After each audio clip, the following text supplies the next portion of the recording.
In Game 1 of the wildcard round between the Astros and Tigers, the show was stolen by the best pitcher in baseball. Well, until the ninth. Let's talk about it. This series was the ultimate battle of haves and have-nots, as this Astros squad has 581 combined postseason games, while the Tigers only have 12. However, that wasn't apparent for most of the contest, as this Tigers team, ironically led by the Astros World Series winning manager AJ Hinch, brought it early. Because although Valdez and Skubal traded scoreless frames to open up the day, the Tigers scrapping to put guys on allowed Jake Rogers to jump this 3-0 pitch and send it through the middle to make it 1-0 with 2 outs, something that was piggybacked by 2 more singles up the middle by Sweeney and Vueling to make it 3-0. 3 runs that may have well been 3,000 with Skubal on the mound. As highlighted by this nasty K of Pena on a 94-mile-an-hour slider, the presumptive AL Cy Young winner was dealing, getting through some trouble to have 6 scoreless innings with 6 strikeouts, seeing jumps in velocity across the board as well. And while the Astros seemed to get momentum on their side when Blanco escaped a bases-loaded jam in the 7th, things remained the same versus the Tigers bullpen through 8, meaning down by 3 entering the bottom of the 9th, history wasn't on their side. As in the postseason, teams are 1-538 when trailing by 3 entering the 9th. But a leadoff double from a hobbling Jordan made things interesting, especially when Bregman reached an infield knock to put the tying run in the box in NLDS. And when he barely stayed alive when the umpire said he fouled this pitch into the dirt, him getting a grounder through the right side finally gave Houston a run. So when Pena laid down a sac bunt, the tying run was in scoring position. But after a Caratini lineout and McCormick walk, the bases were juiced with 2 down for Jason Hayward. And with the game on the line, and the 2-2 hit sharply right at Torkelson, and the Tigers hold on. He ripped a hard line out to give the Tigers a scary 3-1 victory, becoming the first team to beat Houston in a playoff opener in this era of Astros baseball, while putting themselves a single win away from the ALDS. American League wildcard round, Orioles vs Royals. 2 teams with something to prove, as the O's have 8 straight postseason losses, and the Royals, who lost 106 games in 2023, are back here for the first time since winning the whole damn thing a decade ago. And this game quickly turned into a pitcher's duel, as Cole Ragans and Corbin Burnes match each other step by step through 5, with Burnes only having to throw 51 pitches, helped out by this incredible double play by Mountcastle, while Ragans, after Arias threw his bat at a ball that Melendez got lost on for a double, locked in to strike out the next 2 to keep his donut intact. But this brings us to the 6th, where Michael Garcia drew a walk and stole second to put the pressure on. And with him moving up to third on a ground out, who else but Bobby Witt Jr. came through with a 2-out hit to make it 1-0, which held when Ragans got a K to finish the 6th, although this did end his day as he suffered calf cramps. However, Burnes wasn't done, keeping the Royals at just a run through 8 innings and only 83 pitches. But his offense was dormant, and although it seemed like they had a chance to come through in the 8th, Santander weakly grounded one to short to send us to the 9th at 1-0, where Burnes was still pitching. However, after a leadoff single from Garcia, his day was officially done, making him the first player since Strasburg in the 2019 World Series to pitch into the 9th inning of a playoff game. However, unfortunately for him, despite a leadoff walk in the bottom side, a Rutschman strikeout on a suspect pitch, a Kowser pop-up, and a Kjerstad K made Burnes the first pitcher since 1995 to pitch into the 9th with 1 run allowed to get the losing decision in a postseason game. But funny enough, this also meant that in each of the last 2 Royals playoff games since 2015, they overcame a superhuman pitching performance on the other side for a win. I guess they really are back.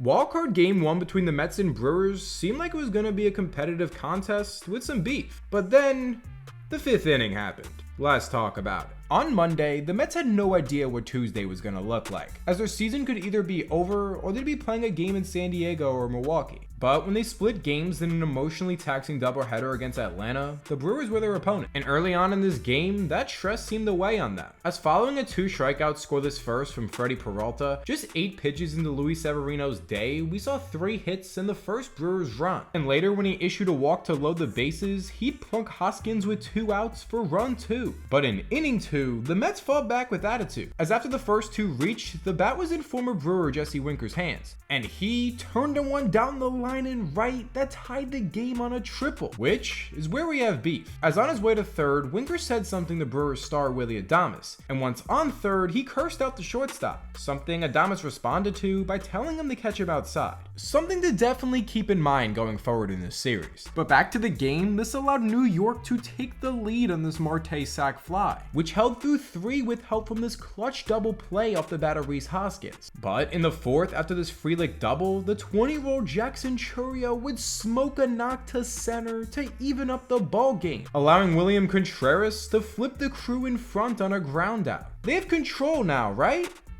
Well, although in the 5th, Jackson Chourio robbed this potential game-tying homer, he followed it up by botching this Taylor liner to put the tying run in scoring position, which meant something, as with 2 outs when Iglesias busted his ass down the line to beat out this infield single, Taylor hustled home to tie it. And they weren't done, because after loading the bases, not only did Mark Vientos slop a knock to give them a 2-run cushion, but Martinez did the same to make it 8-4 just like that, which was all she wrote, as Sevy in the Mets pen held this advantage and grabbed a key victory to put them a game away from the NLDS, giving the Brewers their 6th consecutive loss in wildcard round games.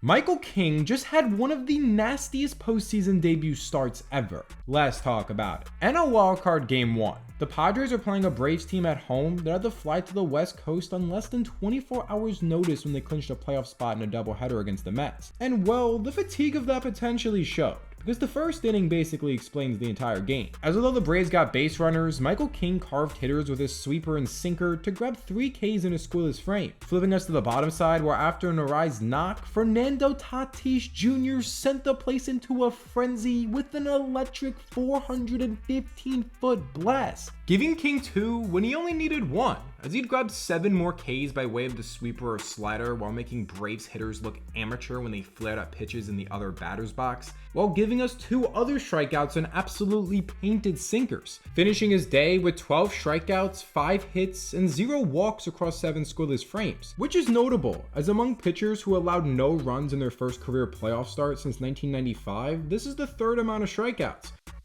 only sitting behind Jacob deGrom and Tim Lincecum.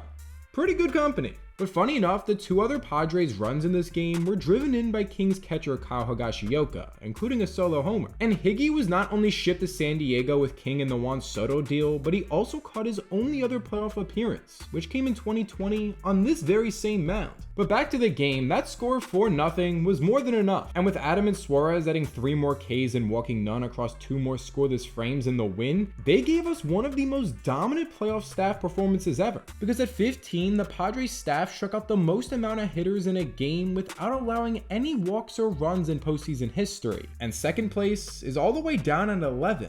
So yeah, the Padres might be the team to beat, but they gotta advance first.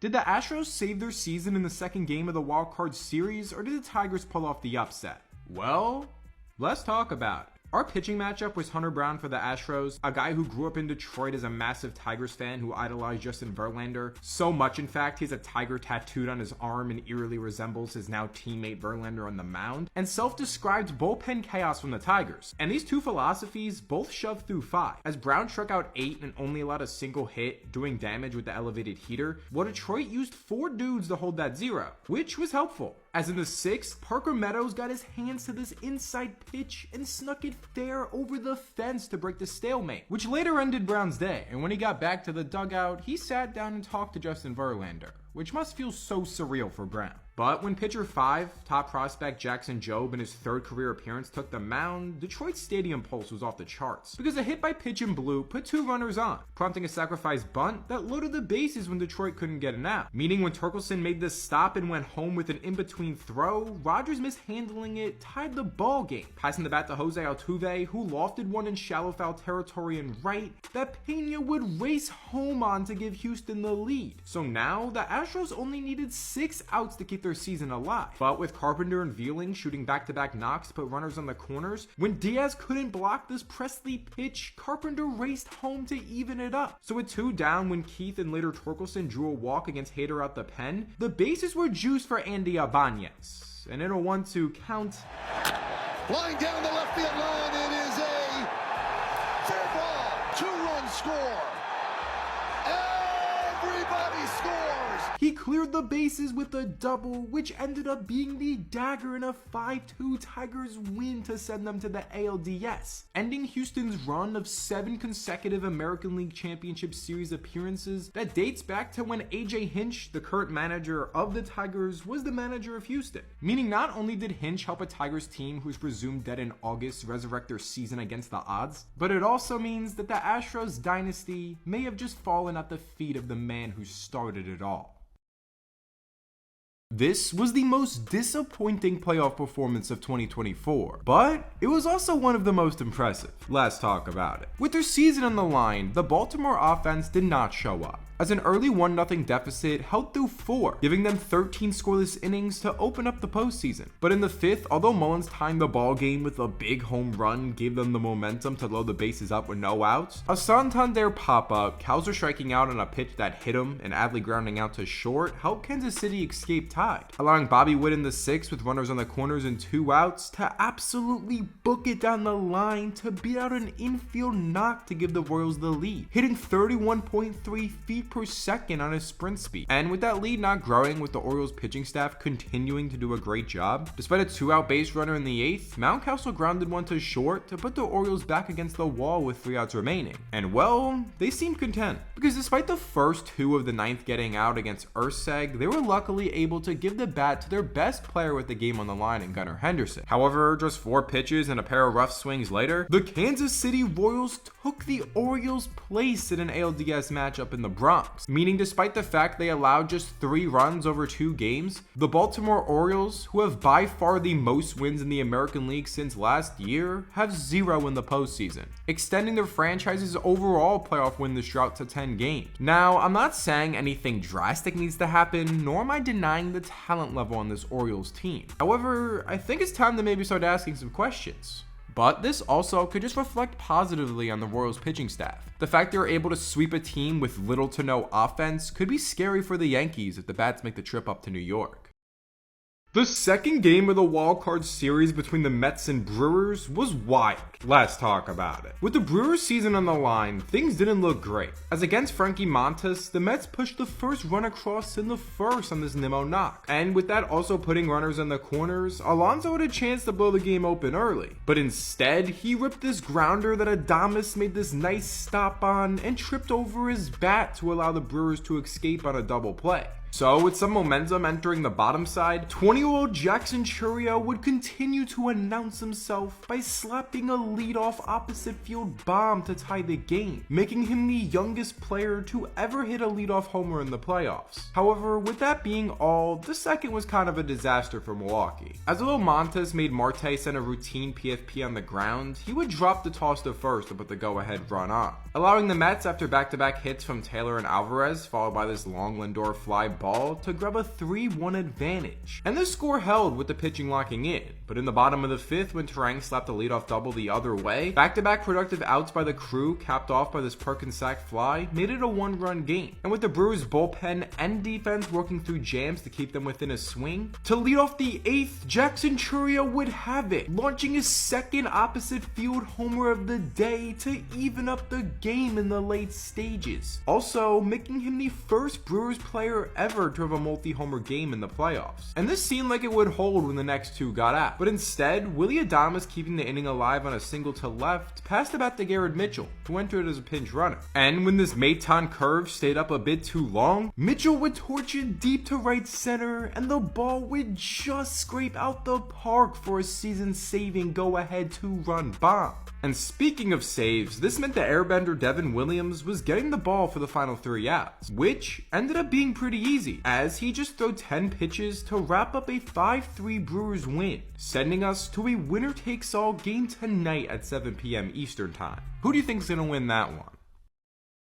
The second wildcard game between the Braves and Padres actually started great for Atlanta, whose season was on the line, as although the run in the top of the first and the Ozuna sac fly was met by the Padres loading them up with no outs in the bottom side, Max Fried in his potential last start as a Brave struck out Machado and induced 2 force outs to keep them scoreless. However, he wouldn't be as lucky an inning later, as with 2 down in the second, his fastball would get smacked by Kyle Higashioka for a solo homer to tie it. And the Padres weren't done, as 3 consecutive knocks loaded the bases once again for Manny Machado, who got his revenge when he ripped a double to add 2 more. Keeping it going for Jackson Merrill, who smoked one deep to center that got down for a 2 RBI triple for 5 2-out runs, an advantage that helped. However, after Joe Musgrove exited with elbow tightness, the Braves rallied against the Padre pen, as although the Soler bomb was their only other run for a bit, in the 8th with a runner on against Jason Adam, Michael Harris would launch a tank to right center to bring it within a single swing. So, down to their final 3 outs, Soler was leading off the 9th against Suarez, and the former World Series MVP would torch a baseball 109 miles an hour that Merrill somehow got to despite a tough read. So, after Laureano grounded out, the Braves' last chance was Travis d'Arnaud, and when he popped up 100 on the hands, the Padres were able to escape with a 5-4 win,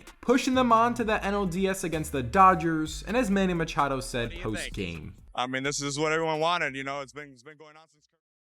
The winner-take-all game between the Mets and Brewers had an unbelievable ending. Let's talk about it. The first half or so of this game was just pitching, as with both teams struggling with runners in scoring position, Tobias Myers and Jose Quintana got through 5 scoreless with 9 Ks combined. And although this was the end of Myers' day, Quintana would go one more frame to push us to the 7th in a scoreless tie, where the Brewers swiped control, as following Mears dicing up the Mets, Jake Bauers off the bench welcomed Budo to the game by smacking a 405-foot homer to get something on the board. And we wouldn't have to wait long for another, because literally a pitch later, Sal Frelick did the same thing to make it 2-0, shocking the Mets, who were pretty clearly rattled, shown by Alonso dropping this pop-up in foul ground, which got some laughs from the Brewers fans. Hope that ages well. And this score held through 8, meaning entering the 9th, the Mets were down to their final 3 outs with only 2 hits all game, with both of those coming off the bat of Francisco Lindor, who was leading off the frame. And although he didn't add to that total here, he still drew a clutch walk versus star closer Devin Williams. And despite Vientos striking out behind him, Nimmo came through with the first non-Lindor hit all day to put the go-ahead run in the box in Pete Alonso, who quite frankly hasn't played good this series. And with free agency looming, this could have been his last Mets at bat.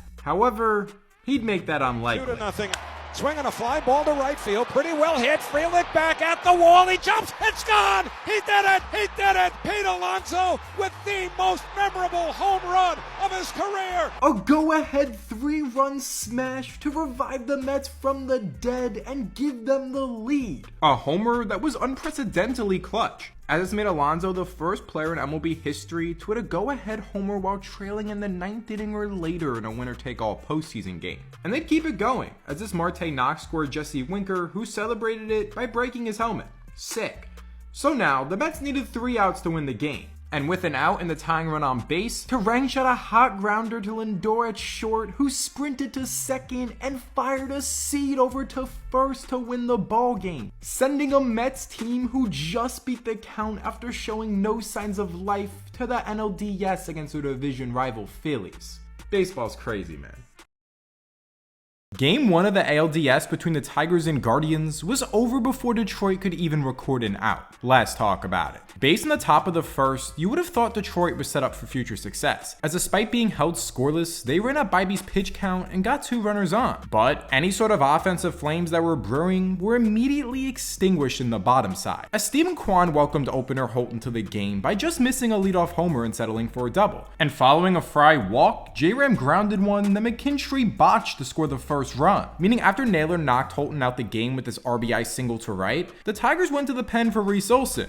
But his first pitch would be launched 394 feet into the seats by Lane Thomas, making the score 5-0 before an out could even be recorded. And this decided the game, as although they added 2 more in the 6th on this fry double, Bibee settling in to have a 6 strikeout scoreless outing passed the ball to this Mount Rushmore Guardians bullpen, where Cade Smith, Tim Herron, Hunter Gaddis, and of course Emmanuel Clase combined for 4 1/3 hitless frames with 7 Ks to finish off a 7-0 victory, grabbing a key Game 1 win to put themselves in the driver's seat against a divisional foe. Zach Wheeler just had his most dominant postseason start yet to get revenge on his old team. However, he wouldn't get the last laugh. Let's talk about it. In 2015, the Mets told an injured Zach Wheeler to buy his own postseason tickets if he wanted to support his own club. But in 2024, he told them to be seated. Because while Wheeler said he doesn't harbor any hard feelings towards his old team, especially since the organization is vastly different now, based on how he performed, I think it was on his mind. Because with his fastball seeing an almost 2-mile-an-hour increase from yearly average, Wheeler struck out 9 hitters and generated 30 whiffs across 7 scoreless one-hit frames, the 3rd most swings and misses generated in a postseason start in the pitch tracking era. And when he finished his day in the 7th, he was in line for the win. As against Kodai Senga, who was making a Royal Rumble-esque return start, Kyle Schwarber greeted the Japanese hurler by smoking a baseball 116 miles an hour for a leadoff homer, the only run through 7 innings. But in the 8th inning against the Phillies bullpen, the Mets did some Mets shit. Because after the first 2 reached, Mark Vientos would slap a knock to left to quickly tie up the ballgame, passing the bat to Brandon Nimmo against Matt Schramm out the pen, who did the same exact thing to give them the lead. And they weren't done, as Alonso skying one to center allowed Vientos to come home for the 3rd run. Later meaning when JD Martinez cracked a single against Kirkering out the pen, the Mets had a 4-1 lead. So finally, when Starling Marte copied Alonso with this fly ball to center, the Mets offense, after being dormant all day, had a 5-run 8th. And with this Nimmo 9th inning single adding some nice insurance, despite the Phillies scoring their first run since their first hitter of the game in the bottom side, the Mets grabbed the key 6-2 Game 1 victory in Philadelphia to put them 2 wins away from the NLCS. ALDS Game 1 between the Yankees and Royals was a roller coaster. Let's talk about it. After Cole got through 1 scoreless with help from the sensational play in center by Judge, the Yankees put 2 in scoring position with no outs on the Soto double. However, Walker was able to escape this scoreless with help from strikeouts of Judge and Stanton, which seemed to give the Royals the first run when Melendez smoked a knock to right with Salvi on second. But since he's Salvador Perez, this Soto strike to the plate cut him down to keep us even. Although that wouldn't last when Tommy Pham skied a sac fly. However, with a runaround in the bottom side, Gleyber Torres smacked one deep to right that just escaped the park to give the Yankees control. But just a half inning later, following this Gurriel walk, MJ Melendez cracked one of his own deep to right that also cleared the fence to put Kansas City back in control. By the way, both of these homers were only long balls at Yankee Stadium. So after the Yankees escaped this and this bobbled catch from Verdugo and failed to add runs in the 4th when Stanton was just slow, with no outs in the 5th, they loaded the bases, allowing them to tie the game on this Austin Wells walk. And while it seemed like it would hold here when the next 2 got out, Volpe worked this clutch walk to give New York the lead. But in the 6th, after Gurriel just missed a homer to end Cole's day, disaster struck for the Yankees, as Tommy Pham grounded one to short, and despite a great stop by Volpe, his throw would be wide to second to put 2 in scoring position, allowing Garrett Hampson to once again give Kansas City the lead on a single. But since this game was crazy, New York wasn't out of it. As with 2 on in the bottom side with help from Soto's 3rd hit, Austin Wells turned on a knock to tie it. And although they wouldn't grab the lead here as Stanton can't move, in the 7th with the game still tied, something weird would happen. It was with Jazz grabbing a single, he'd take off for second as Volpe struck out. And despite an awkward slide, he looked safe and was called safe. But in replay review, there appears to be daylight between his foot and the bag. But despite evidence, the call wasn't overturned, later allowing Verdugo to give the Yankees the lead on this 2-out hit, the 5th lead change in this game alone, which is an MLB playoff record. So after Luke Weaver finished the 8th, in the 9th, it was up to him to finish the game. And after blowing one by Massey, Bobby Witt stepped up representing the tying run. However, in a full count, Weaver would paint a borderline one at the knees for a huge strikeout. Meaning when Pasquantino rolled one over to first, the Yankees escaped a wild one with a 6-5 victory to put them 2 wins away from the ALCS. Shohei Ohtani's playoff debut in the first game of the NLDS between the Dodgers and Padres was electric. Let's talk about it. Early on, it seemed as it was the same old NLDS Dodgers, as after an Arise hit off Yamamoto, Smith being unable to corral 2 pitches put him on third, which following a Tatis walk scored the first run of the game on this profile groundout, passing the bat to Manny Machado, who sat on one and cracked a huge 2-run bomb to give them 3 just like that. And with that being all, the Dodgers needed to get going quickly with the bats, and despite Ohtani flying out in his first postseason AB, Mookie and Freddie both reached with the tying run in the box, but this would lead to nothing. However, in the second when they got 2 on, Ohtani stepped up again, where this time 2-1. There's a drive. It's a bullet. Was there any doubt? Shohei Ohtani arrives in October. He unloaded on his first career playoff bomb to tie the ball game, giving Dylan Cease some terrible deja vu. But this didn't rattle San Diego, because with 2 on and 2 down in the top of the third, Bogaerts ripped one that Teoscar Hernandez in left botched, allowing 2 Padres to score to make it 5-3. Moving us to the fourth, where an Edmund bunt single and Miggy Rojas knock passed the bat to Shohei Ohtani against a lefty out the pen. And he would send a broken bat bloop to center to load the bases for Mookie Betts, which didn't last, as when this pitch got by Higashioka, the Dodgers made it a 1-run game, sparking a curious decision, as with 2 strikes on Mookie Betts, the Padres opted to intentionally walk him to load the bases. And this actually worked, as when Freeman sent a grounder to the right side, Solano made this sensational play to cut down the tying run at home. So with 2 down now, Teoscar Hernandez was up next, and he would crack one to center that Merrill couldn't quite get to score a pair to put the Dodgers in front. And with LA adding another in the 5th on this Edmund double play, the Padres really needed to get it going. And well, they loaded the bases in the 8th with 2 down for Donovan Solano. However, he would chase out the zone to push us to the 9th, where Trinan quickly got the Padres down to their final out. However, Tatis and Profar both extending the game gave the bat to Manny Machado representing the go-ahead run. And well, he would leave the zone for this game-ending K to give the Dodgers a huge Game 1 come-from-behind victory.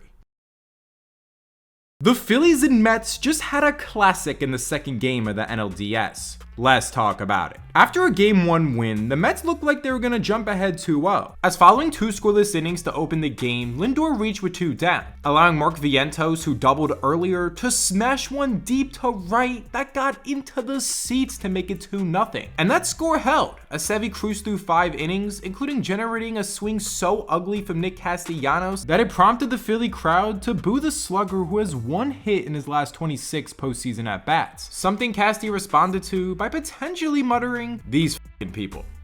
I don't know though. But that didn't get him going, and when Pete Alonso got into an opposite field blast to extend the lead to 3, the Mets had an 87% win probability. However, the key word is probability, because when Turner extended the 6 with this hit, he handed the bat to Bryce Harper, and the greatest showman would put a jolt into a bomb to center that went 431 feet to bring it within 1. A run they'd immediately get, as a previously booed Castellanos launched a no-doubt 425-foot tank that evened the ball game. However, this momentum was short-lived, as despite Kerkering opening up the 7th with back-to-back Ks, Nimmo wouldn't let him get a 3rd when he turned on the Mets' 3rd tank to flip them back in front. So with New York and Edwin Diaz shutting the door in the 7th, in the 8th with the flamethrowers still on the mound, the Phillies needed to get going, and they did, as Harper and Castellanos locking in to put runners on the corners, passed the bat to the birthday boy Bryson Stott, and he gifted his fan base a triple down the line that gave Philly the lead, something that allowed him to score when Vientos botched this chopper. So now the Phillies have a 2-run lead and a 94% win probability with 3 outs remaining. But once again, the key word is probability, as following Lindor slapping a single, Mark Vientos stepped up again, and this time he'd crack one deep to left center that snuck into the crowd to tie the game. And with that being all, when Casty made his signature playoff slide and grab, the Phillies with a chance to walk it off in the bottom side were quickly an out away from extras. But this Turner walk gave who else but Bryce Harper a chance to end it. And in a 1-0 count, he'd lace a hanging slider that just went foul to bail the Mets out. So with them wisely walking him, it was now up to Nick Castellanos, who bounced back from early boos to have an incredible performance in what could be a season-saving game. But he wasn't done. 1-2 pitch to Castellanos. Into left field, down the line, and the Phillies have tied the series. Castellanos, the hero. Right to his son.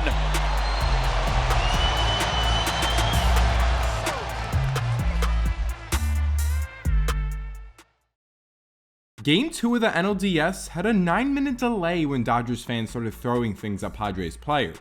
But this just made San Diego play better.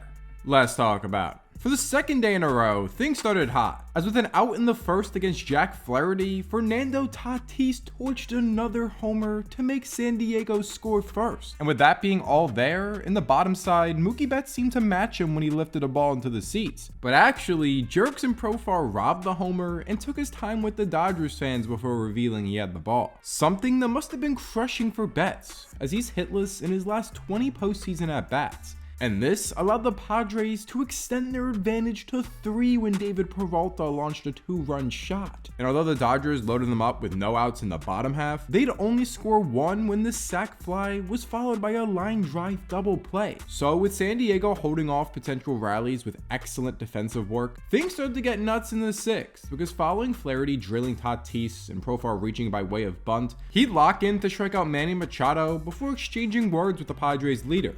Beef that extended to even after the inning was over. However, with him being taken out the game, Merrill took this pitch against Banda out the pen the other way for the 4th run. Which now brings us to the moment, as after Darvish got through his 6th historically efficient, before he can even take the mound in the 7th, Dodger fans disgustingly threw a ball at Profar and objects at members of the bullpen, causing an almost 10-minute delay to try and de-escalate everything. However, unfortunately for Dodgers fans and players, this just caused the Padres to lock in beyond belief. As following another scoreless frame from Darvish, Machado caught a team meeting in the dugout. And after the huddle, the Padres would hit not 1, not 2, not 3, but 4 homers off the bats of Merrill, Bogarts, Higashioka, and another from Tatis as the cherry on top, tying a single-game postseason record for homers by a team in a satisfying 10-2 dominant victory to even the series.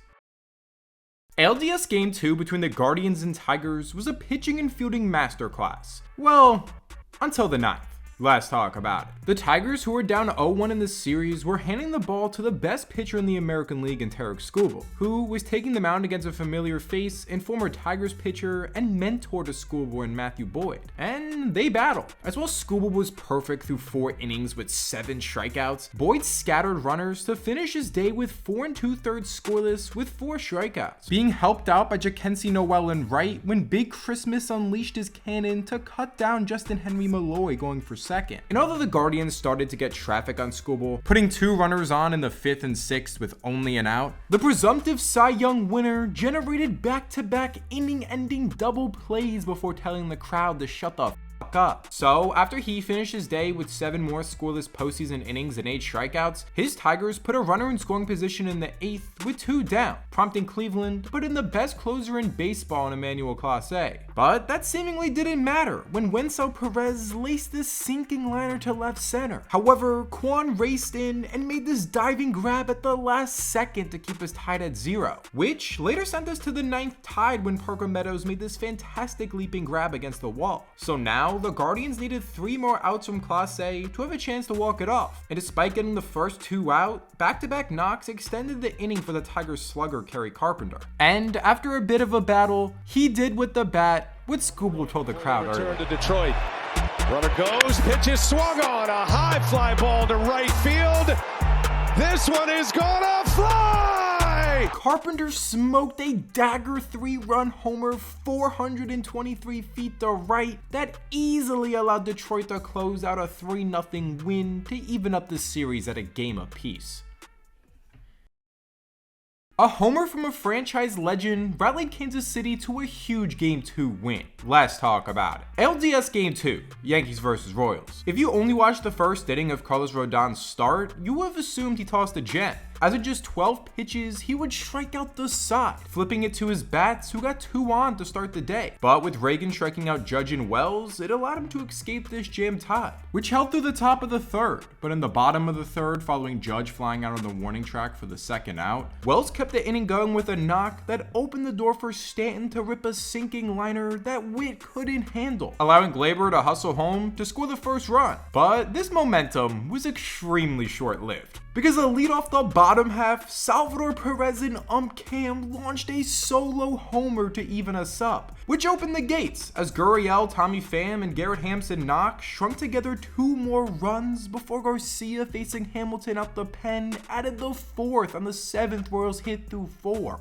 A score 4-1 that was key, because even though the Yankees had good ABs to knock Reagans out the game early, they could not get to this Royals pen. In the 5th, this Judge walk led nowhere in this nice double play from Witt, and despite potentially getting some momentum on this crazy double play by John Birdie in his first ever game at first, it led nowhere. And in the 8th, after Judge recorded the first hit between him and other MVP candidate Bobby Witt in this series, the Royals turned another clutch double play, this time against Stanton, who was walking down the line, to send us to the 9th, where the Yankees, down to their final 3 outs, opened with a bang as Jazz Chisholm sent this 100-mile-an-hour pitch into the seats to bring it within 2. But with the next 2 getting out, although Birdie extended the contest, Gleyber grounded one to short to give the Royals a huge Game 2 victory, meaning at the moment, every single division series is tied at a game apiece. This postseason's cooking. In their first home game of the postseason, the Mets destroyed the Phillies while their starter Sean Manaea got payback. Let's talk about it. The New York Mets haven't been past the wildcard round since 2015, and with them making their return to the divisional series against a division rival in 2024, the crowd was hot. But while this game meant a lot to the Mets and their fans, it meant a bit more to New York pitcher Sean Manaea, because in 2022, Manaea had a career worst year for the Padres. And not only that, in his lone playoff appearance that year in Game 4 of the NLCS against the Phillies, he got lit up for 5 runs in just an inning to get tagged with the losing decision to put his team in a 3-1 hole. A rock bottom moment for Manaea, who that night told his fiance that something needed to change. Something he was committed to, as that offseason he got a baseball development facility Driveline to try and reinvent himself as a pitcher. And after an up and down year working at the Kinks in San Francisco, he has fully blossomed in his first year in Queens, especially after an arm slot tweak inspired by watching presumptive NL Cy Young winner Chris Sale. So with him getting the start tonight, the Phillies that broke him in 2022 would get carved by Manaea in 2024, as the Southpaw would toss 7+ excellent 1-run innings with 3 hits, 6 Ks, and 19 whiffs, with that only run scoring in the 8th when he exited the mound. But before Manaea could leave the field, he made sure to blow a kiss to the sky, something he did to honor his aunt, who sadly passed away shortly before the start, making this game even more emotional for the pitcher. And with some defensive help, another Pete Alonso Oppo Taco, a Jesse Winker no doubter, a pair of clutch 2-out 2 RBI hits from Marte and Iglesias, and finally their leader Lindor breaking through with an RBI double, the Mets would cruise to a 7-2 victory when Roger Clemens' son struck out, putting the Mets a single win away from the National League Championship Series. After a heated Game 2, Game 3 of the NLDS between the Padres and Dodgers in San Diego did not disappoint. Let's talk about it. Following controversy with Dodger fans throwing stuff at players and Manny Machado potentially throwing a ball a bit too hard at the LA dugout, the third game of this series was anticipated, but it started with a callback to Game 2. Because although that game started for the Dodgers when Profar sneakily robbed Betts of a homer, Game 3 started when Betts just snuck one out off the glove of Profar in a near identical play. And Betts, clearly shaken by Profar baiting him into a homer trot in Game 2, started running back into the dugout here before being told it was a homer. But although Buehler got through one scoreless, the Padres would overwhelm Los Angeles in the second, as this Machado knock was followed by this Merrill grounder. And with Manny cutting off Freeman's line to second, the ball hit him and put runners on the corner. Meaning, although Bogart's role would seem to be another potential double play, Rojas deciding to take take it himself meant both runners were safe and the game was tied. Extra outs that opened the gates as David Peralta smoked one down the line to score 2 more before Cronenworth's first postseason hit allowed Higgy to add run 4 on a sac fly, meaning the bat was passed back to Tatis at the top of the order. And well, On an 0-2 pitch, a missile. he unloaded on a 2-run bomb to make it 6-1. It's over, right? Well, not quite. As in the bottom side, the Dodgers pretty quickly loaded the bases, passing the bat to Teoscar Hernandez, who put a charge into a blast to center that got out for a clutch grand slam to make it a 1-run game. But funny enough, this is where pitching would take over, as after his defense screwed him, Buehler locked in to hold the score through 5.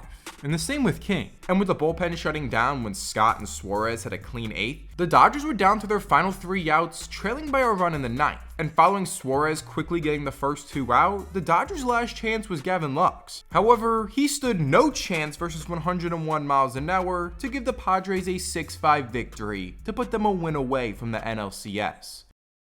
In their first postseason home game in a decade, the Tigers shut down the Guardians again. Let's talk about it. After Montero got through 1 on 6 pitches, the Tigers' offense immediately gave the fans something to cheer. As with 2 down in the bottom side, Riley Green ripped a knock for their first run. And with the Guardians threatening but failing to score in back-to-back innings, in the bottom of the 3rd, this Jake Rogers double later led to the 2nd run on this Vueling sac fly. Which was the story, as although the Guardians out-hit the Tigers overall in this game, they could not produce with runners on, going 0 for 7 with runners in scoring position through the top of the 6th, which became even more of a problem in the bottom of the 6th when Spencer Torkelson ripped an RBI double to make it 3-0. However, they'd have a shot in the 7th, as with 2 outs, they get 2 runners on. But although Fry got a piece of one against Vest out the pen, Vueling made this sensational leaping grab to hold the shutout, which was the dagger in the Guardians' chances. As when Vest and Holton sat them down in order in the 8th and 9th, the Tigers used 6 pitchers to wrap up their 2nd consecutive shutout of the Guardians to put them a win away from the ALCS.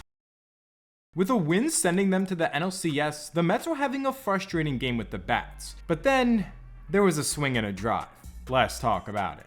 After a 1-2-3 first from Quintana, it looked like it was going to be a repeat of Game 3, as New York would load the bases with just an out against Philly when Alec Boehm froze. However, this led nowhere when Ranger Suarez grabbed back-to-back Ks. And funny enough, the Mets would squander another bases loaded situation in the 2nd as well. So with Ranger finally having a quick inning in the 3rd, the Phillies came through in the 4th, because this Harper walk getting piggybacked by Castellanos double later scored the first run on a Boehm chopper that Vientos mishandled. And this score held through the top of the 6th, with help from New York, failing to come through with runners in scoring position again in the 5th. So the bottom of the 6th was a familiar sight, as the first 3 Mets reached to load the bases before Alvarez grounded into a force out to keep the Phillies in front, meaning the Mets were in danger of leaving even more runners on base. However, who else but Francisco Lindor was stepping up? The leader of this team, who once upon a time had an iconic grand slam that was accompanied by this iconic call. So, why not have the sequel in New York? The 2-1. Lindor towards right center field. This one is back. It is gone! Grand slam! And Lindor puts the Mets on top! Lindor smoked a clutch grand slam to give the Mets a 3-run lead just like that. And with that score holding, the Phillies were down to their final 3 outs in the 9th, where Edwin Diaz going for the save made things interesting when he issued back-to-back walks. However, not only would he get the next hitters representing the tying run out, but he'd also blow 101 past Kyle Schwarber to send the Mets to the NLCS and their first ever series clinching win at Citi Field. And it was all because of one big swing off the bat of the heart and soul of their team. Oh my god, indeed. In the 3rd game of the ALDS between the Yankees and Royals, the show was stolen by a generational slugger turning back the clock. Let's talk about it. In the 1st inning, a hot Kansas City crowd experiencing their first postseason baseball in a bit got them back up from their team, as Lugo escaped one scoreless despite Soto hitting one as deep as you almost possibly could without homering, and Witt snatching this 115-mile-an-hour liner off the bat of Aaron Judge, getting revenge on the captain for that Game 1 play he made against him. So with the score holding through 2, the 3rd had a bit of controversy, because with a runner on and 2 down, Gleyber Torres floated one to right that seemed to just clip the line. However, However, it was called foul, which stood in review, preventing the Yankees from at least having two in scoring position for Juan Soto. But an inning later, with Soto walking and Judge once again not finding ground on good contact, a Welsh strikeout seemed to be another squandered inning for New York. But enter Big G. As despite grounding out earlier, Stanton would torch a 114-mile-an-hour double here to score the first Yankees run. And although they later added another on a Soto sac fly, in the fifth with two down, the Royals rallied to even up the ball game on an Isbell double and a Massey triple past the diving Soto, which held, despite Stanton coming up with this 109-mile-an-hour single in the sixth before stealing his first base since 2020. Because he had enough of Costas and all the Twitter trolls. And this even held through 7 when the Royals potentially got away with a borderline check swing call on Judge. But it wouldn't leave the 8th that way when Giancarlo Stanton did this. Swing on a high fly to left. Back goes Melendez on the track. He's at the wall, and she's gone! A Stantonian home run. A Stantonian blast indeed to give the Yankees a 3-2 lead. So the Royals had 6 outs left to get it going, and when Witt recorded his first hit of the series with an out in the 8th, they had a shot. But despite Volpe making this play to rob Pasquantino of a hit, a Salvi Perez knock put runners in the corners for Yankee playoff nightmare Yuli Gurriel. However, him flying out the center was Kansas City's last gasp, as Luke Weaver would have a 1-2-3 ninth to put the Yankees a win away from the ALCS, something that wouldn't have been possible if it wasn't for the contributions of Giancarlo Stanton. With their season on the line, the Dodgers reminded the Padres who they are. Let's talk about it. After brutal Game 2 and 3 losses where the Dodgers looked mentally and physically defeated, many were eulogizing the West Coast Juggernaut season, especially when you consider that they didn't have a starting pitcher for this game. But when Mookie Betts launched another first-inning homer, the Dodgers wouldn't look back. As in the second with 2 on and 2 down for Shohei Ohtani, LA added another when he smoked one through the right side, which ended Dylan Cease's day very early, passing the bat to Mookie Betts, who added another hit to continue to shake off his playoff struggles, pushing the score to 3-0 in the process. And when San Diego failed to come through in the bottom side, in the third with a runner on, Will Smith blasted one to center that cleared the fence to make it 5-0. And although the Padres caught a break in the fourth when a ball deflecting off the umpire allowed Machado to cut down Ohtani at the plate, San Diego simply couldn't produce with runners on, going 0 for 9 with runners in scoring position over the course of this contest, which later brought us to the 7th, where after the Dodgers extended the margin to 6 on an Edmund bunt, Gavin Lux added insult to injury when he blasted a 2-run tank to give us our final score of 8-0, meaning we will be having a winner-take-all Game 5 back in Los Angeles on Friday. And based on how this series has gone and the dynamics between these two teams, I think it's pretty safe to say that that game is must-watch. Game 4 of the ALDS between the Guardians and Tigers was crazy. Let's talk about it. With Detroit leading 2-1, a win would send them to the ALCS, while in turn ending the division-winning Guardians season. And well, Cleveland did not like the sound of that, as in the first, Quantum Manzardo knocks were later followed by a clutch Lane Thomas hit to score the first run, the Guardians' first run since Game 1. But not so fast, as with the Tigers loading them up with no outs in the second, they'd even the ball game on the Sweeney sac fly.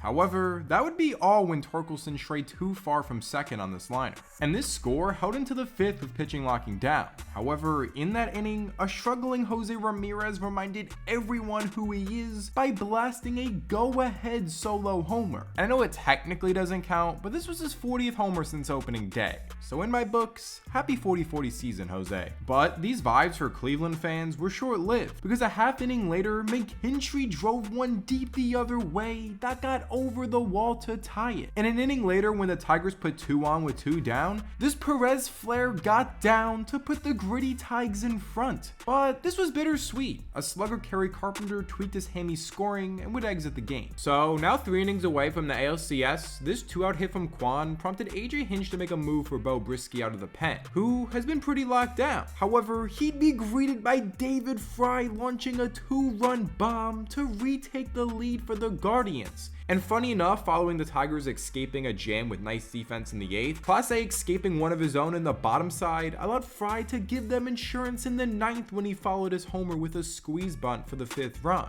So to save their season, Clase needed 3 outs, but on the road to 2, Justin Henry Malloy ripped a double and came home to score, meaning with 2 down, the tying run was in the box and Matt Vierling. However, Clase would make him wave at triple digits to even up the series at 2 and push us to a winner-take-all Game 5 in Cleveland.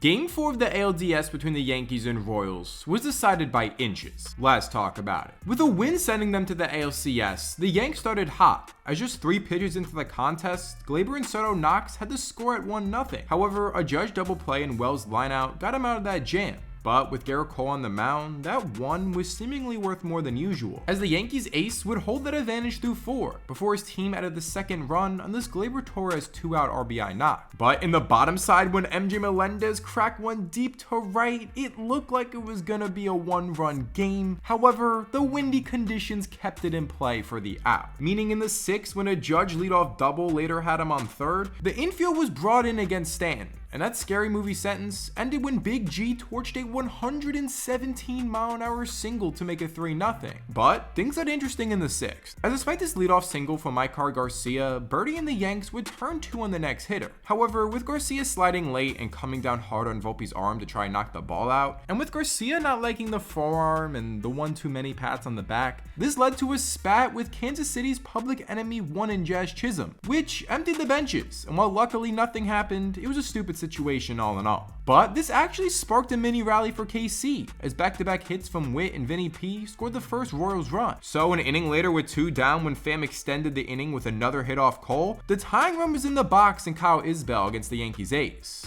And well, home runs. Sends this one to deep right.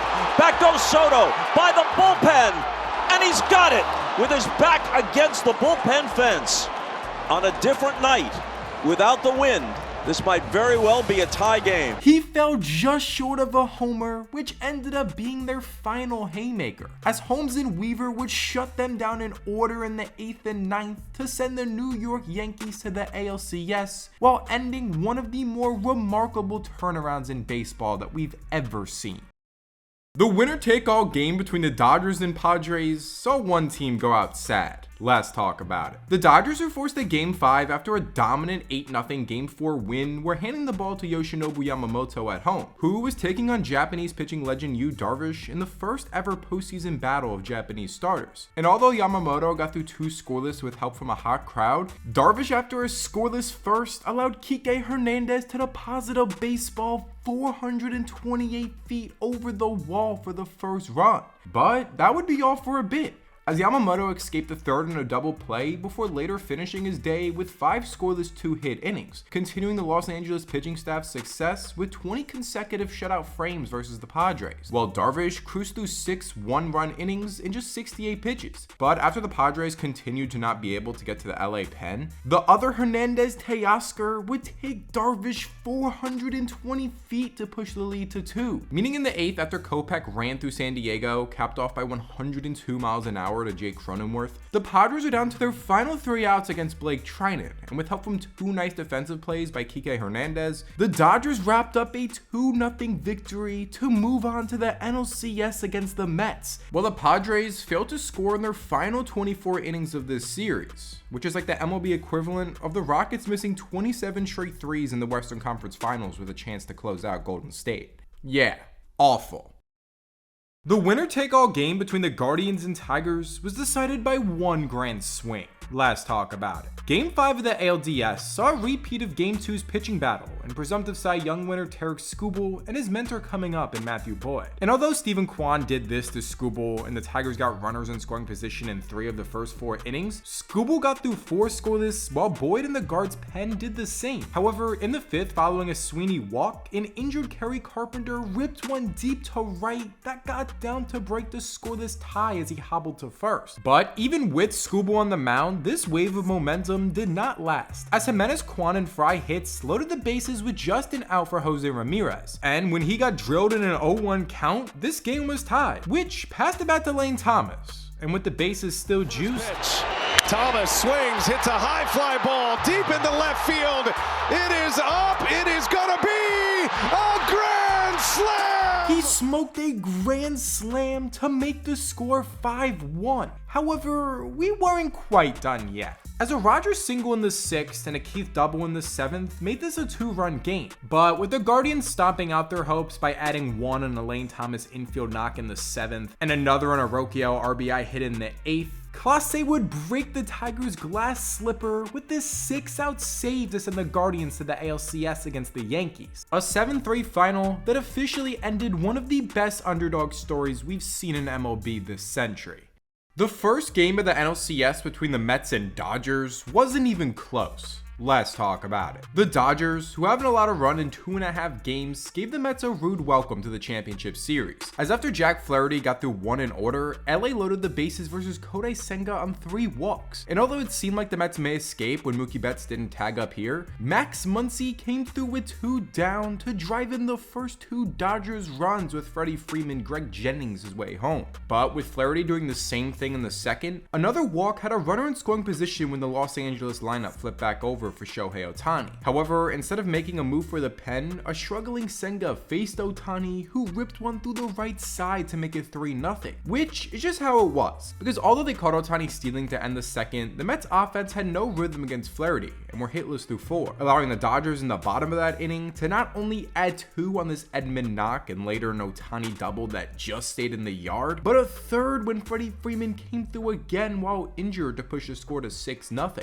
And despite the Mets breaking up the no-no on this Jesse Winker single in the 5th, the veteran outfielder would have one of the worst displays of base running I've ever seen that helped keep the Mets off the board through 5, allowing Jack Flaherty to finish his day with 7 scoreless 2-hit innings and 6 Ks. So when the bases were loaded and then promptly unloaded by a Mookie Betts double in the 8th, this Ben Casparius strikeout locked up a 9-0 Game 1 victory for the Dodgers, giving them their 3rd shutout in a row and an active 33-inning scoreless streak, which is tied for the MLB postseason record with the 1966 Orioles. Game 1 of the ALCS between the Yankees and Guardians set some weird records. Let's talk about it. After Cobb and Rodon fought through jams to get to the top of the 3rd scoreless, the Yanks would end the feeling out process in the bottom half when Soto delivered a huge leadoff bomb to make the score 1-0. Soto's first playoff homer as a Yankee, which got Taylor Swift in attendance going.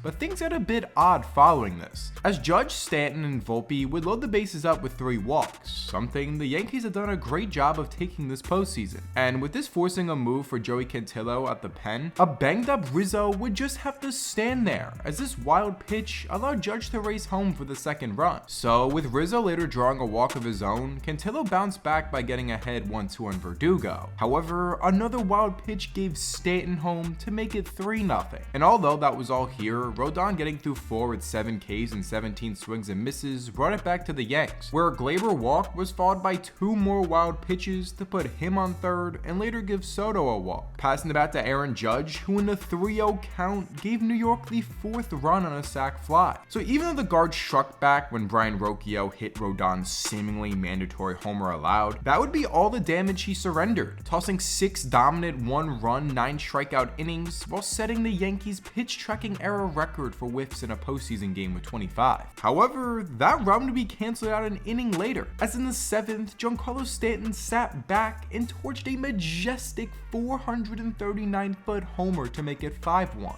But although the Guardians showed life in the 8th, as Brian Rocchio smartly drew an interference call before they later added a run, breakout closer Luke Weaver shut the door there to put the Yankees 3 outs away from the win. But before they could do that, Verdugo drew this walk in the bottom half before advancing on another wild pitch, meaning not only did the Guardians set the American League postseason record with 5 wild pitches in 1 game, but the 2024 Yankees tied the 1998 Yankees for the most walks in a 5-game postseason span with 34. And considering they've been the most unlucky team this postseason in terms of batted ball luck, the ability to remain calm has been key. And speaking of being composed, in the 9th, despite a leadoff walk, Luke Weaver would strike out the next 3 to secure a nice 5-2 Game 1 victory for the New York Yankees. In the second game of the NLCS, the Mets seemed to be cruising to a big win over the Dodgers. However, it wouldn't be that easy. Let's talk about it. After a blowout Game 1 loss, the Mets came out hot in Game 2, as an 8-pitch battle to open up the contest ended with Francisco Lindor smacking a leadoff bomb, which also ended the Dodgers' record-tying scoreless inning streak in the postseason. But they weren't done with the early onslaught, because after Manaea carved the Dodgers in the bottom side, New York got their first 2-1 in the second, where with 2 strikes, Tyrone Taylor ripped a double to add the second run. And later, LA deciding to intentionally walk Lindor to load the bases with 2 down for Mark Vientos allowed the breakout slugger to crush a grand slam to make it 6-0 just like that. A score that held through 4 with Manaea looking dominant. However, things started to get interesting in the 5th, as although this Max Muncy solo bomb was the only thing in that frame, in the 6th, back-to-back walks and Iglesias mishandling a ball off the mound loaded the bases and ended Manaea's day, passing it to Phil Maton out of the pen, who after inducing a pop-up allowed Tommy Edman to sneak one through the right side to make it 6-3. And with Muncy walking, the go-ahead run was in the box in Kike Hernandez. But despite Vientos bobbling this grounder, New York turned a key double play to escape a dangerous jam, which became a trend as the Mets kept 7th and 8th inning base runners off the board before adding a key run of insurance in the 9th on this Marte single. So needing 3 more outs with a 4-run lead, Diaz, who recorded the last out of the 8th, ran into trouble again when Pages and Ohtani reached. But similar to the end of the Phillies series, he just locked in to get the next 3 out, this time all by K, to wrap up an interesting 7-3 Mets win to even up the series heading back to Queens. So with things even at 1-1, who do you think takes this series? Game 2 of the ALCS between the Yankees and Guardians was messy. Let's talk about it. Following a 1-2-3 frame from Cole, the Yanks got it going when Gleyber and Soto reached again to open a game. And although it seemed like Cleveland avoided disaster when Judge popped one up, Rocchio would botch it to allow the Yanks to score first. And with Cole cruising again, Volpe led off the second with a single, allowing him to catch center fielder Leighton Thomas by surprise on a Rizzo single to sneak his way up to third. Meaning when Verdugo sliced one that just missed clipping an umpire, the Yanks were up 2-0, which later brought us to an interesting decision, because not only would Cleveland take out Bybee with just 4 outs recorded, but they'd intentionally walk Soto to pitch to Judge with the bases loaded. And this kind of worked, as Smith out of the pen held Judge to just the sac fly for the 3rd run. But this is where the Guardians offense slowly awoke, because with help from Jazz and Volpe having some issues on a Thomas grounder, Cleveland loaded the bases in the 4th. And although Cole locked down here to keep it scoreless when a pinch-hitting fry popped out and Rocchio struck out, you couldn't quite say the same about the 5th, because Cleveland loading the bases again finally led to a run on this Naylor sac fly, and after Cole walked the next hitter, his day would be done. But the Guardians weren't, as Holmes at the pen was greeted by a slow Brennan chopper to add the 2nd run. However, although they loaded them up again, since Vogt made an early sub for Fry, he was stuck with glove-first catcher Austin Hedges in a high-leverage spot. And after Wells saved a run with this terrific block, Hedges, without surprise, struck out. So the Yankees, looking to get that run back in the 6th, had 2 on with help from a Jazz double. But the mess continued, as Jazz got picked off by being overly aggressive. But luckily for him, it wouldn't be catastrophic, as Rizzo ripped one to right, and with Brennan botching it, Volpe raced all the way home to push the lead back to 2. And funny enough though, Rizzo himself got backpicked to end this inning, because this game is gross. But it got a bit of a makeover in the 7th, because with 1 on and 1 out, Judge finally came out of hibernation and got a hold of a Hunter Gaddis pitch and sent it 414 feet for a 2-run bomb, pushing the score to 6-2, which was pretty much it, as despite Jose Ramirez breaking out with this laser homer off Luke Weaver in the 9th, unfortunately for him, it was a solo bomb. So when Lane Thomas grounded out, New York took this game 6-3 to jump ahead 2-0 in the series as we head to Cleveland.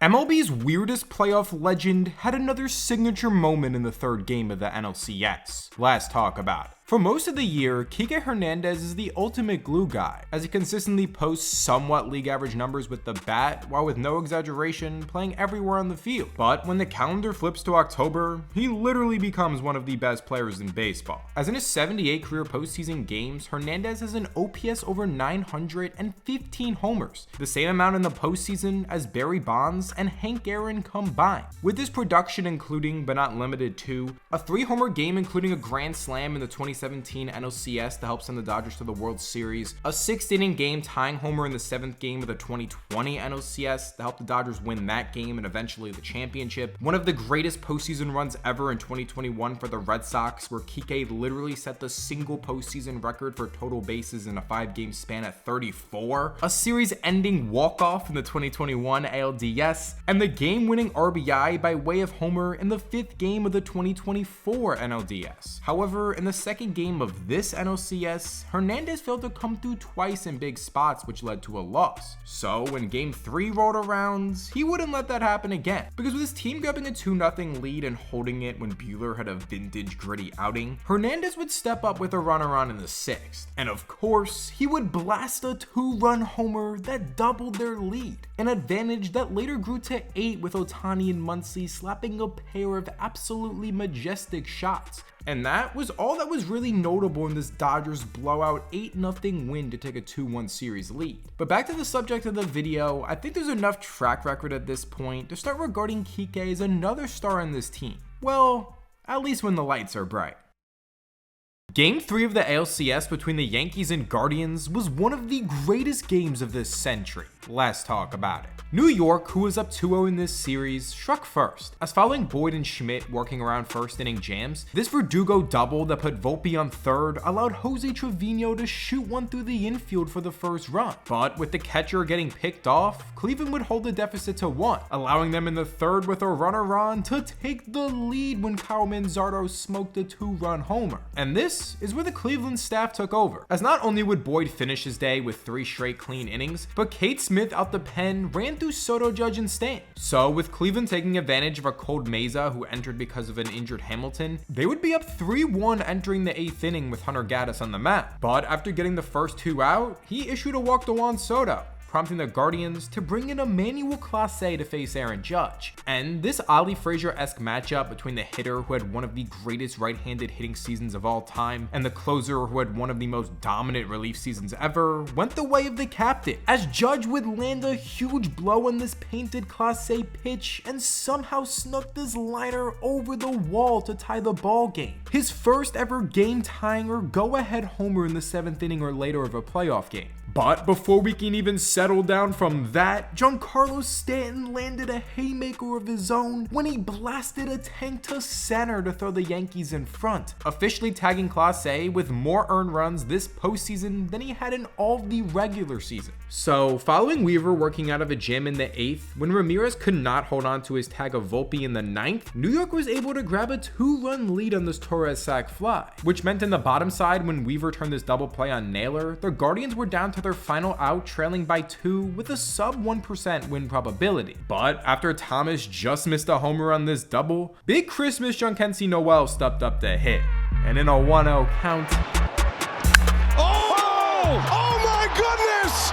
Big Christmas has tied it! He dragged Cleveland off the mat with this 2-run homer to tie the ball game, later sending us to extras, where with help from Andres Jimenez making an unreal play to nab Jazz at first, the Guardians entered the bottom half with a chance to walk it off. But despite a leadoff Bo Naylor knock, the next 2 got out, meaning it was up to David Fry to end it. And with Naylor moving up to 3rd, all it would really take from him would be a single to win. However, he did a lot more than that. Winning run in game 3. Fry, deep drive, left field. Fry's watching. It is a walk-off home run. David Fry lights up the Cleveland night.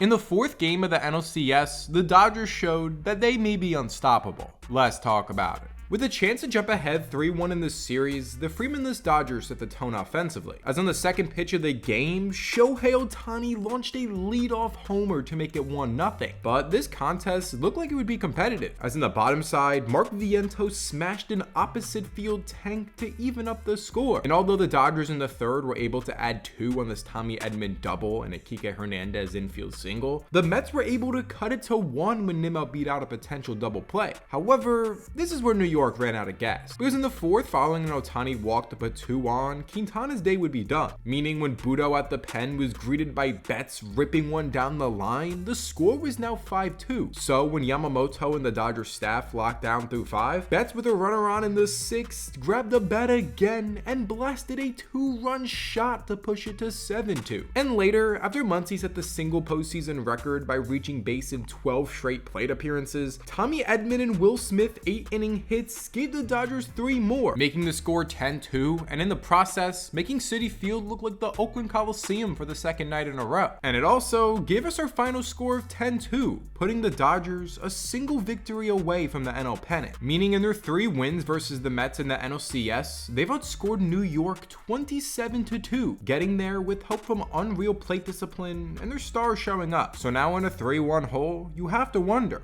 is the Mets' magic finally over?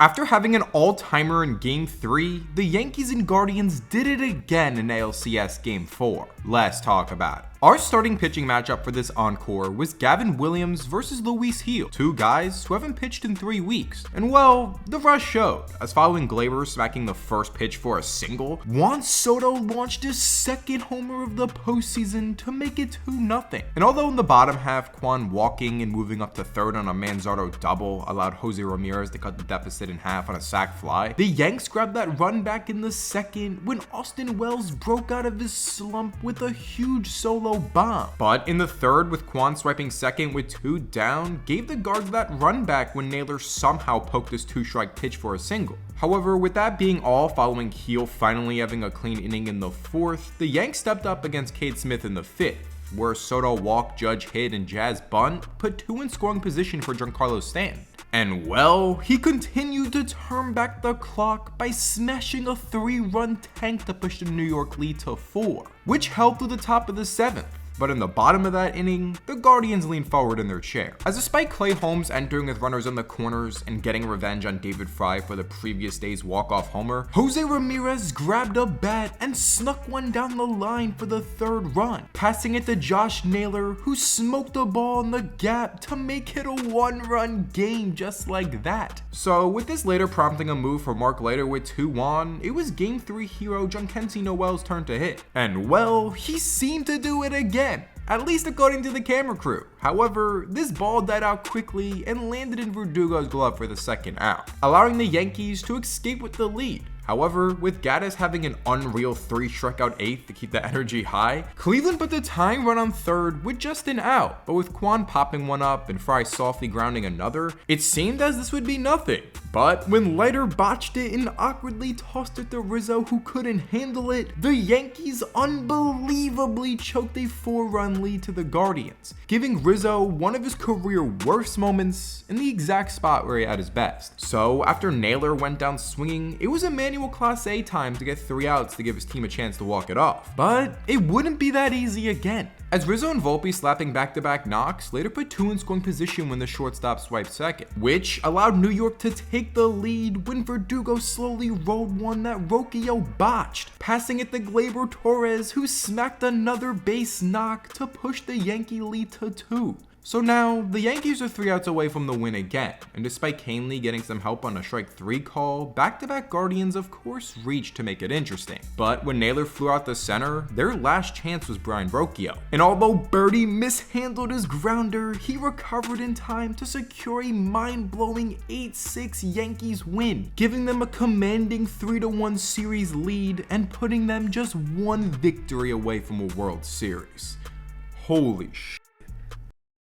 The Mets had one of the greatest offensive performances in postseason history to keep their season alive. Let's talk about it. NLCS Game 5. Down 3-1 in this series, the Mets offense needed to show up. And well, they not only do that, but they get pretty comfortable. As after Peterson Houdini'd his way out of a jam in the top half, in the bottom of the 1st with 2 on, Pete Alonso smashed a pitch off the floor over the wall in center to make it 3-0. And although the Dodgers added 1 in the 2nd, New York would blow the doors off in the 3rd. As with 2 on, Marte scorched a double down the line that cleared the bases. And with Alvarez and Lindor adding 2 more hits to add 2 more runs, when Nimmo piggybacked it with with a base knock of his own, the Mets had an 8-1 lead. And despite LA making it interesting by following a Padres bomb by loading the bases, Reed Garrett painting one to Freeman allowed them to escape that before a Winker RBI triple and McNeil sac fly pushed the Mets into the double digits. And although the Dodgers made it somewhat interesting when Padres and Betts brought the game within a grand slam by driving in 4 on a pair of tanks, a Marte double allowed New York to add run 11 on another McNeil sac fly. And with the Dodgers offense going quiet, Marte adding another with his 4th hit in the 8th not only gave them a 6-run lead, but when McNeil grounded out to end that inning, the Mets went the entire game without striking out in an eventual 12-6 win, making them the first team since 2002 to finish a postseason game without a K. So now, heading to Game 6 in LA,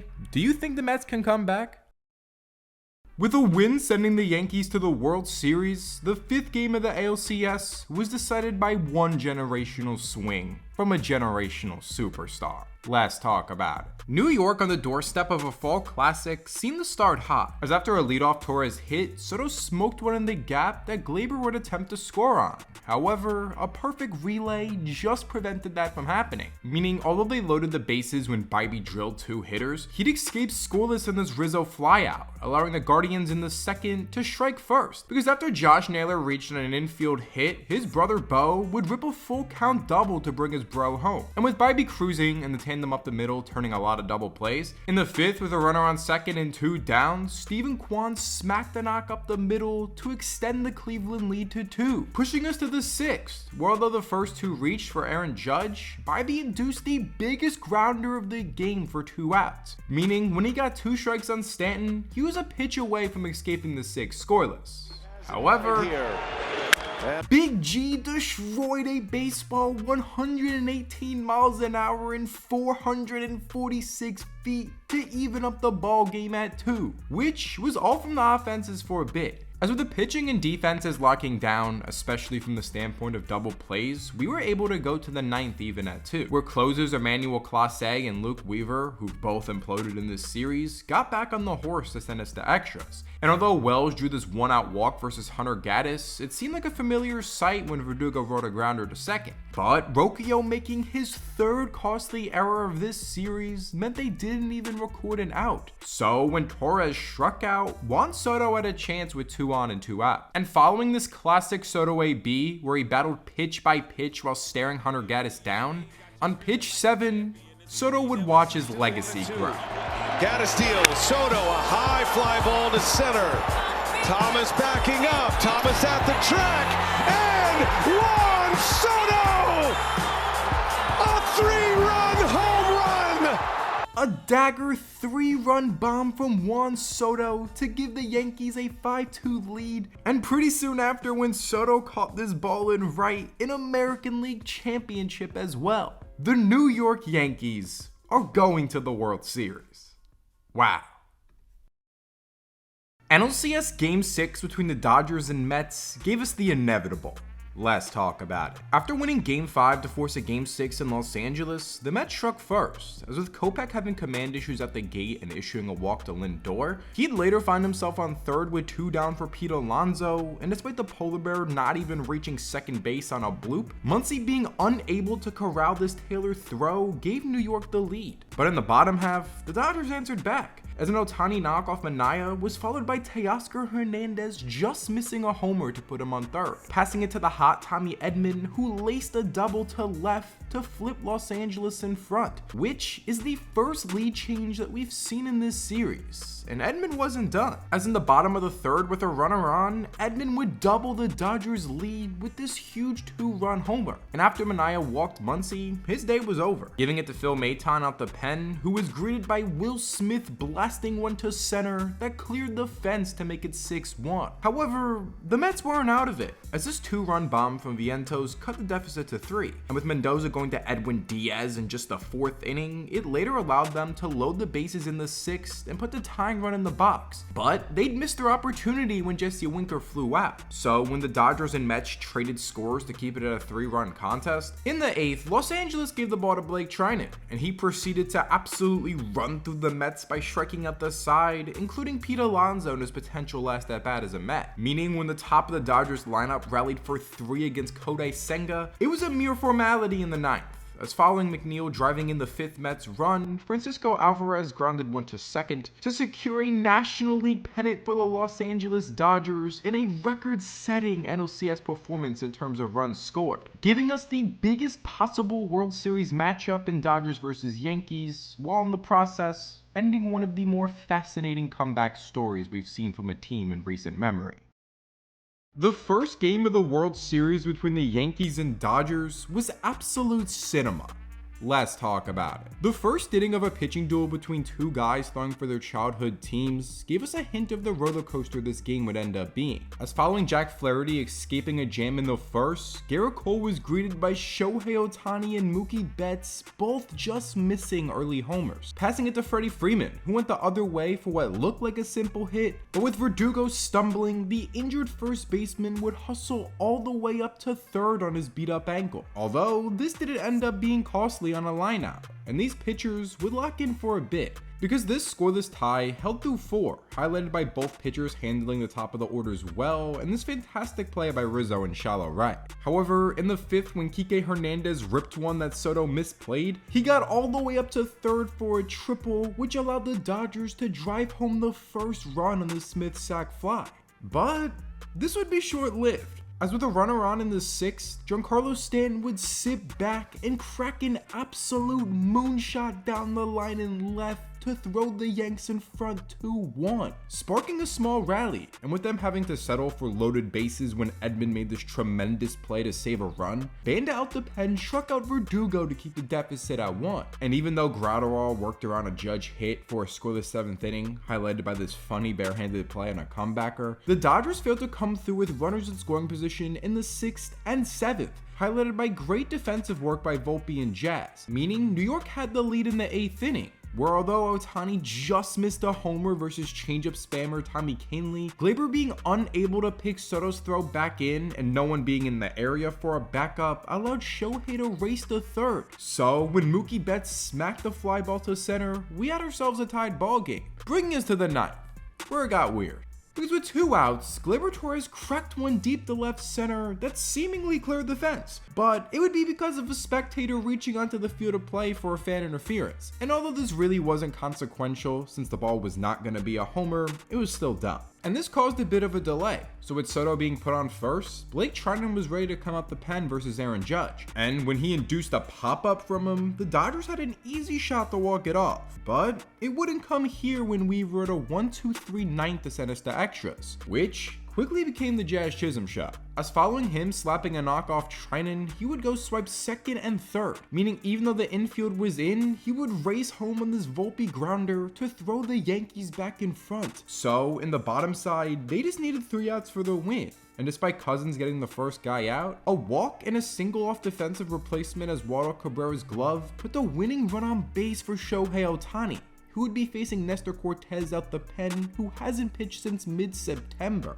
And even though he got away with one down the middle when Ohtani seemingly fouled this pitch off, Verdugo actually caught it at the last second before flipping into the stands for the 2nd out. But since he left the field of play, both runners would move up 90 feet, leaving first base open for Mookie Betts, who obviously got walked to create a force at any base with 2 outs. So now, the game comes down to this. 2 outs, the bases juiced, and hobbled former MVP Freddie Freeman stepping up to the plate. With that latter note actually being a familiar scene in LA, as the last time the Dodgers won the World Series in front of an actual crowd was back in 1988, and the first game of that series ended when injured MVP Kirk Gibson ripped this iconic walk-off blast. And well, in 2024, history would repeat itself. Cortez delivers. Freeman hits the ball to right field.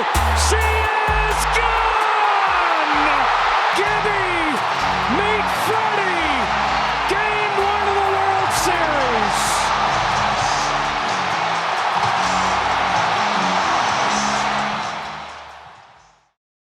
In the second game of the World Series, this Japanese superstar had the highlight of his season, but his fellow countryman had his low light.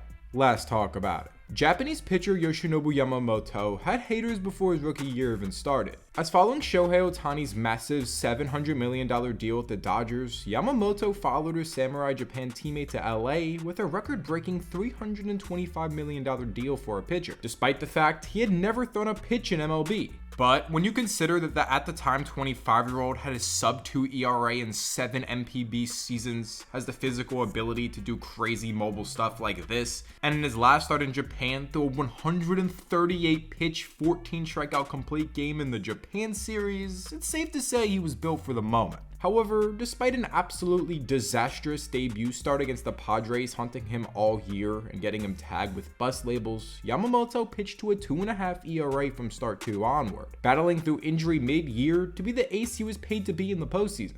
And in his first World Series start, he made it clear why he got that deal, mowing down the Yankees over 6 1/3 one-hit innings in Game 2, striking out 4, generating 12 swings and misses, and having 2 defensive assists. And although that only hit was a solo homer allowed to Juan Soto, with Tommy Edman, Teoscar Hernandez, and Freddie Freeman all going yard in the second and third, the Dodgers had a 4-1 lead entering the 8th, although it would be with a unicorn-sized hole in their heart. Because to end the 7th, Shohei Ohtani was caught stealing, and after the tag, he stayed down in pain with what ended up being a partial shoulder dislocation. Absolutely terrible news, and while he's going under further testing today, I don't feel great about his status for the rest of the series. But obviously, I'm hoping for the absolute best and more for Ohtani. Back to the game though, down to their final 3 outs in the 9th, the Yanks actually made things interesting, as although a Soto single off the wall was followed by Judge being lost again, story for another time, a Stanton single scored run 2 and a Jazz knock put the tying run on base, meaning when Rizzo got drilled, the bases were juiced with only an out. However, Volpe getting carved by a Trinan sweeper and Trevino just missing this pitch versus Vesey out the pen for a flyout gave Los Angeles a 4-2 win and a big 2-0 series lead as we head to New York. Are the Yanks cooked? The Dodgers are on the doorstep of a championship with help from one of the best World Series pitchers ever. Let's talk about it. World Series Game 3. With a 2-0 lead in the series and a 2-0 lead after the top of the first when a one-arm Shohei Ohtani came home on another Freddie Freeman homer, Walker Buehler on the mound for Los Angeles had to have supreme confidence, as not only is he coming off one of his most effective starts since his return from his second Tommy John surgery, but in his previous 2 World Series starts, he went 7 scoreless with 7 Ks and only 2 base runners allowed in 2018, and had 6 innings of 1-run ball with 10 Ks and only 4 base runners allowed in 2020. And well, if he felt that way, it was warranted, as Walker tossed 5 more scoreless frames with 5 Ks and only 4 base runners allowed again, while getting that 0 with help from Teoscar Hernandez delivering an absolute strike to the plate to cut down Stanton. Meaning not only does Buehler have 3 straight World Series starts with at least 5 innings pitched and 4 or less base runners allowed, but this made him the only pitcher in World Series history to have 3 such starts in the Fall Classic. And with Los Angeles adding 1 in a Mookie Betts flare that Tommy Edman had a base running masterclass on, and another when Luck snuck in safely despite a dot from Judge, the Dodgers overcame 2 kinda suspect calls that cost them runs, and an Alex Verdugo 9th inning 2-run homer to grab a huge 3-0 series lead to virtually put them in victory formation on the road to a championship. A title that seemed to be inevitable since before opening day, but they still have to win one more game. The Yankees just saved their season, and like back in the day, it was led by a shortstop. Let's talk about it. Down 3-0, World Series Game 4 seemed like the end for the Yankees, as not only would Freddie Freeman hit another goddamn 2-run homer in the first to set the World Series record with 6 consecutive games with a long ball, but New York had a scoreless bottom half, highlighted by this loser fan literally ripping the ball out of Mookie Betts' glove. And in the second, even though Yankees shortstop Anthony Volpe walked and stole second, he made a base running blunder in this Austin Wells double that somehow stayed in the yard to keep the Yankees off the board. And while that run did eventually get across, little mistakes like this are a big reason why the Yankees are down 3-0. Something that probably meant a bit more to Volpe. As like many kids raised in the New York, New Jersey area, Volpe grew up a Yankees fan and dreamed of playing for them one day. And not only did he accomplish his dream, but he's been given the impossible task of trying to fill the massive shoes left behind by his idol Derek Jeter. So in the third, when Judge, Jazz, and Stanton loaded the bases with an out just for Rizzo to pop out, it really looked like more of the same. However, on the first pitch Volpe saw, This is loaded, 2 out. Cranks a ball. Deep left field. Volpe with redemption.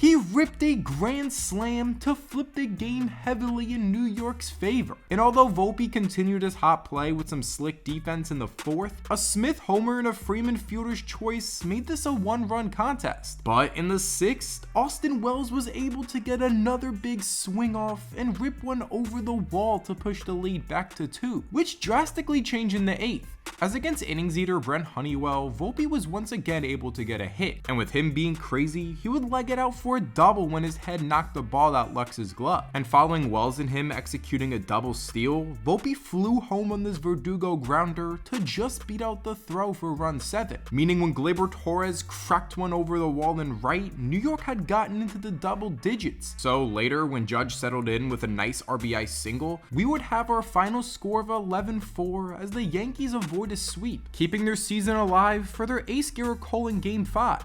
But what do you think? Can the Yankees force the series back west?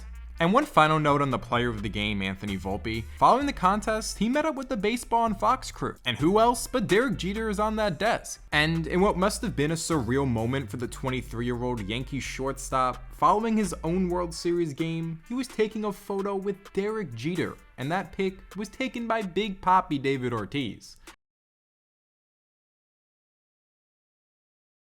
Game 5 of the 2024 World Series was insane, and I was there, so let's talk about it. Down 3-1 to the Dodgers in this series, New York's season was on the line, and early on, they played like it. As following a scoreless top half from Cole, with Soto on first, the slumping Aaron Judge would blast a ball over the wall in right for his first World Series homer. And a few pitches later, Jazz Chisholm did the same exact thing to make it 3-0. And they really weren't done, as they'd add one in the second when a Volpe double was later followed by a Verdugo knock, and one more in the fourth when Stanton joined in on the right field homer parade to take a commanding 5-0 lead. And with Judge robbing Freeman of extra bases and probably the first Dodgers run with this tremendous play in center, the Yankees are sending the series back west. Well, maybe not, because the fifth inning was an absolute nightmare. As after a leadoff Hernandez hit, Tommy Edman lofted one to center that looked like the first out. But Aaron Judge inexplicably dropped it to put 2 on. And to make matters worse, Smith grounded one to short that Volpe spiked his throw to third on, loading the bases with no outs. However, Cole didn't seem fazed at first, striking out Lux and the injured Ohtani to put him 1 out away from escaping this jam and making a New York victory a mere formality. And when Betts slowly grounded one to first, this seemed like it was going to happen. But with Cole not covering first and Rizzo not really having urgency, Betts cruised in safely to score the first run. Meaning when Freeman shot a 2 RBI hit to center and Teoscar smoked a 2 RBI double, just like that, this game is tied. But although the Yankees got dropped by an opponent they had rocked, they somewhat got their legs back, as Soto Judge walks later in the sixth allowed them to grab the lead back on the Stanton sac fly, and Cole and Clay Holmes cut the Dodgers off the board in the 6th and 7th. But with the first 3 reaching versus Canely in the 8th, it meant LA was able to tie the ball game on a Lux sac fly against Weaver at the pen. And with Ohtani loading them back up on a catcher's interference, Mookie Betts grabbed another clutch sac fly to give the Dodgers a 7-6 lead. So with Trinan getting Soto out in his potential last at bat as a Yankee and working around an Aaron Judge double to hold the lead in the 8th, the Dodgers gave the ball to who else but Walker Buehler needing 3 outs for the championship, a postseason legend who's battled through a ton just to be here. And after he got the first 2 he faced out, only Alex Verdugo, a former Dodger they traded for Mookie Betts, was standing in their way. And in a 1-2 count, Start the party, Los Angeles! Your Dodgers have won the World Series!